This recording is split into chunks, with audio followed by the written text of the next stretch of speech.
So, this next section of my memoirs concerns our return to Australia, to Adelaide, via Brisbane in 2008. The style of the next few podcasts will be more of a narrative diary written closer to the time of the action took place. So, after nearly 8 years in Borneo, Brunei, in September 2008, I arrived in Brisbane to be greeted by a friendly and talkative taxi driver who gently relieved me of $96 for the pleasure of a 20-minute ride while we chatted on our way to Petrie, where I used to live. As an Irishman, I value chat, and the chat was good, but it wasn't worth $96.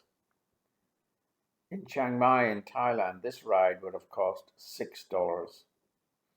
I was on my way to visit my son, who was at university, and thence to Adelaide, where my other son and daughter and Maria had recently arrived to resettle in Australia. I spent a delightful time with old friends and their daughter in Brisbane. This daughter was once my own daughter's friend when we lived in Brisbane in the 90s.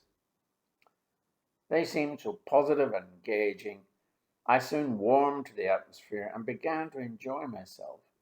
We had a great time reminiscing and bringing each other up to date on the past 8 years. I really felt like they were pleased to see me. I have to say that had almost been a first for me in Australia. Next day, I met my son in Gilhooly's.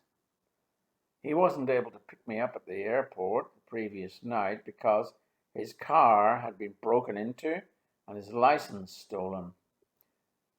Nevertheless, he was calm and relaxed.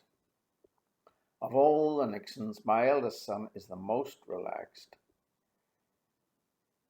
He calmly proceeded to explain that his chemistry department at his university had been closed down just before his final semester began, but that everything would be okay and he would still graduate more or less on time in December 2008 or January 2009.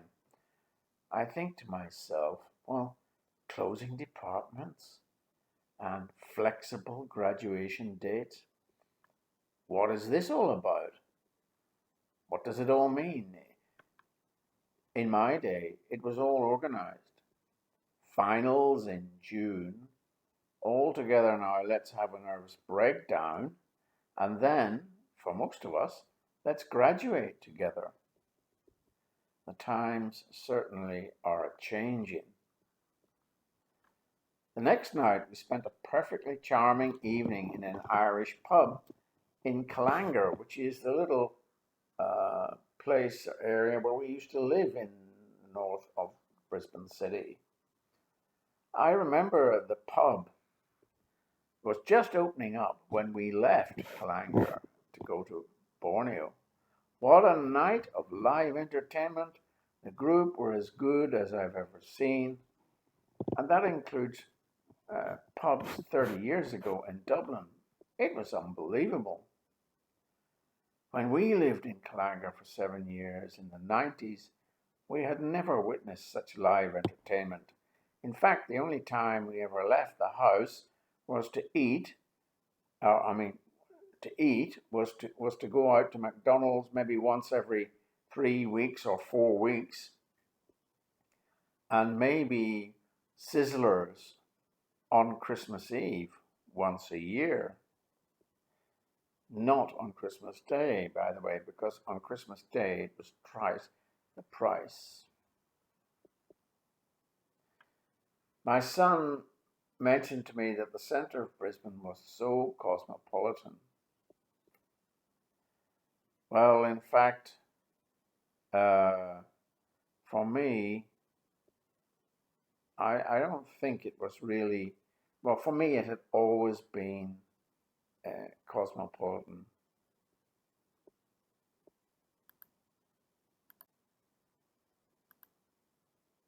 I had worked in the center of Brisbane then, and of course, he had been living in the suburbs as a young boy.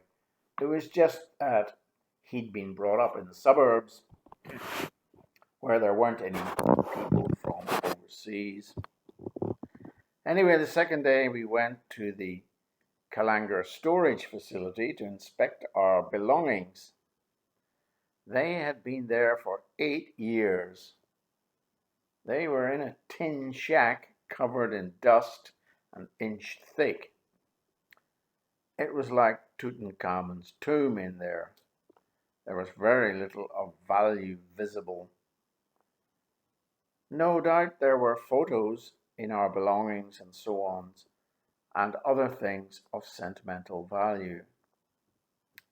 I worked out that we had paid about 15,000 Australian dollars while we were in Brunei for the privilege of maintaining this collection of memorabilia during the past 8 years. The plan was my son was going to end this painful saga by retrieving some stuff and sending the rest to the dump in the near future. Maria was never impressed with this story. She always maintained that there were many more things there that should not have been thrown out. And so to Adelaide. The urban environment of Adelaide is actually pristine, almost clinical in its beauty, very unusual for a city. The light is bright, the roads are wide, some are vast and almost wider than they are long. There are footpaths everywhere, often with nobody on them. Like all Australian cities, Adelaide is essentially empty space. Everywhere in Australia, there's hardly a soul anywhere to be seen. The wind, on the other hand, is everywhere, harassing you with its freshness and sometimes its ferocity. The air reeks of cigarette smoke, barbecued sausages, and onions. It's dry. My lips are cracked. The churches are everywhere, beautiful churches with bells that surprise and charm on a Sunday morning. The parks are everywhere, beautiful grassy open spaces with nothing or nobody on them except trees and parrots. Graceful buildings are everywhere, stadia and museums, mostly with nobody in them. The heterogeneity and contrast is everywhere. Old, young, white hair, black hair, tall, short, black, white, yellow. Everything is, well, heterogeneous, even the contrasting clothes and colors.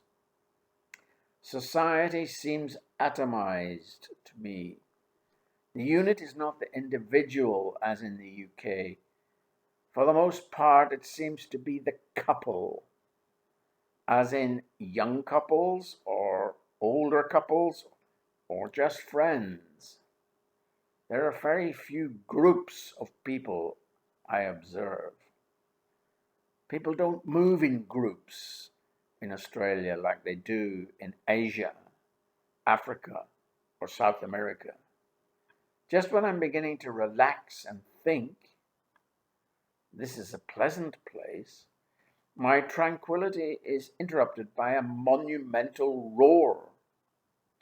The roar is human and comes from, well, a human in a passing car in which there is a drunk or over-exuberant youth. Perhaps it is the despairing roar of some desperate pilgrim embroiled in a domestic dispute, who has lost patience with his partner or found himself otherwise trapped in the web life has spun around him.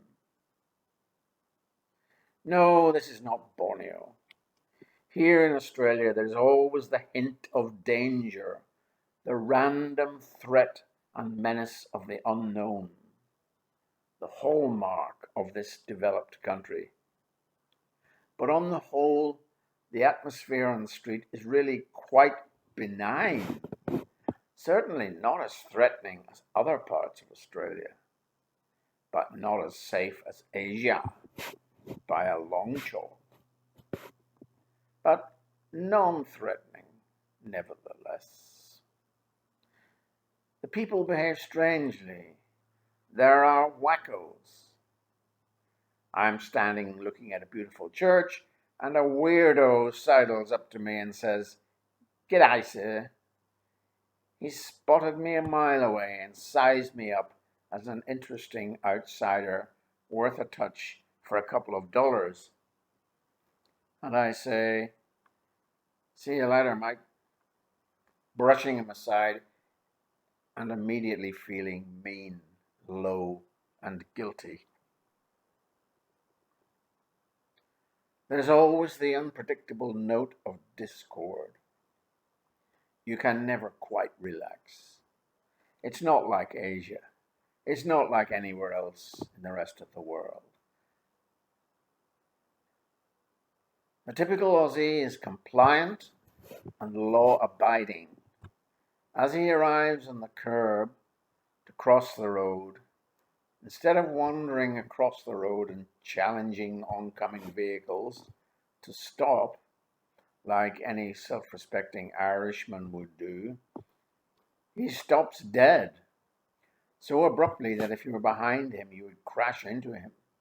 He waits for a robot, like a robot, for instructions from the little green man. Like a robot, he then waits for what seems like an age for the green man to permit him to cross. When the light flashes, the pedestrian sets off like an Olympic sprinter in order to make it across the vast, wide road before a motorist cuts him down without mercy.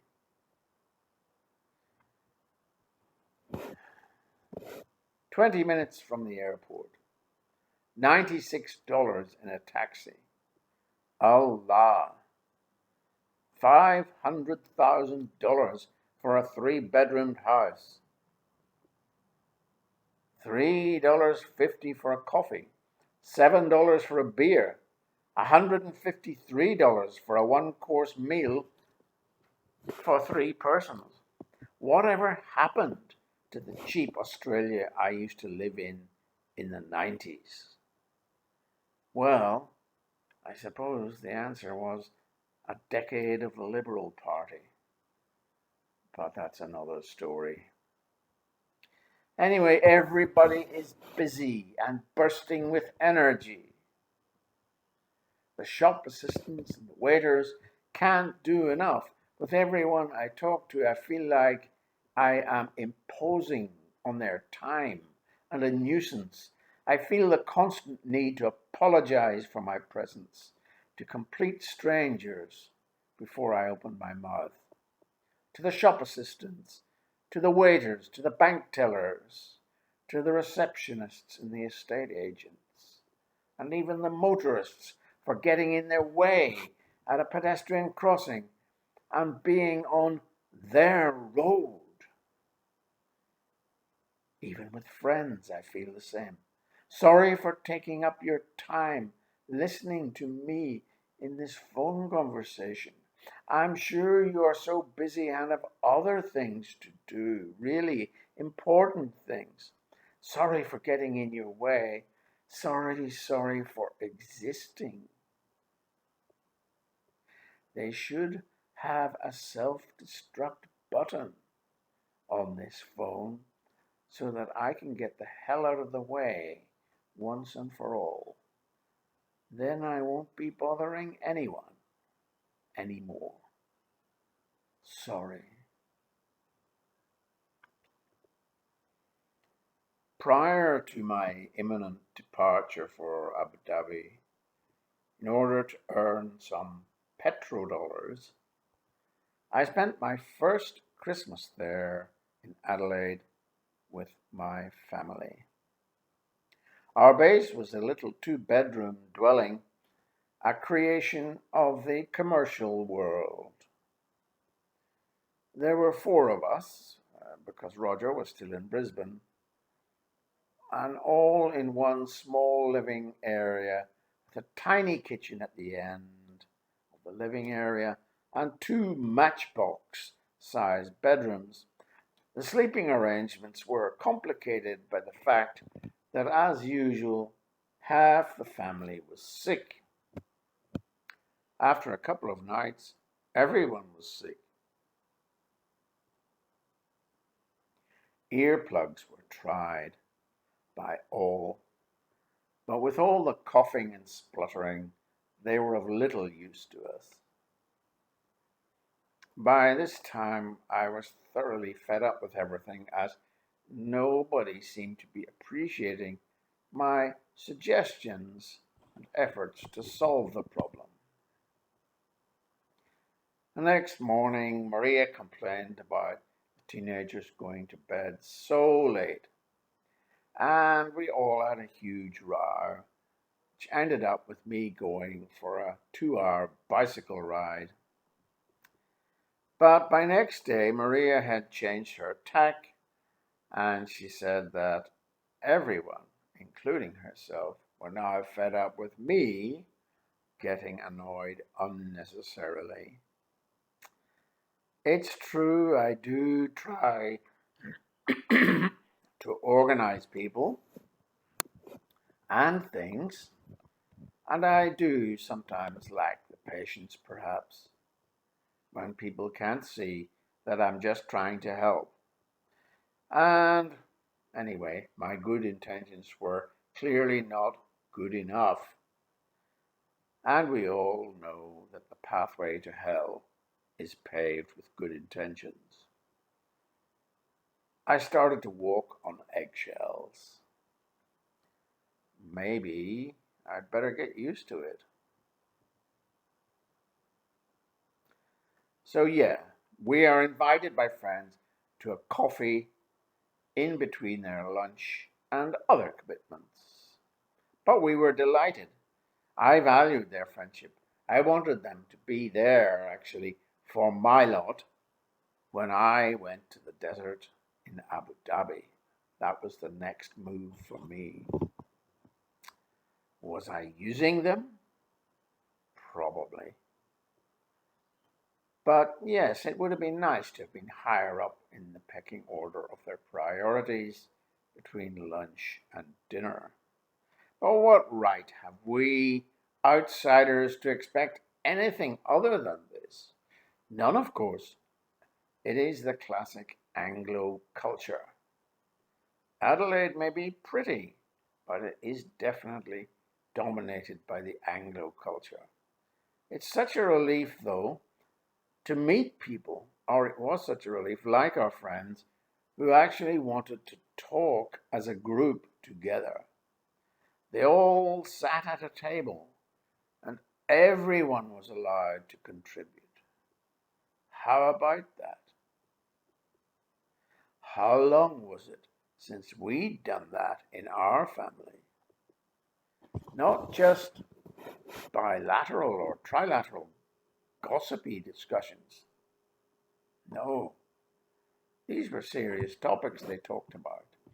It reminded me of Mexico, Colombia, or even my youth in Ireland. It reminded me of heaven.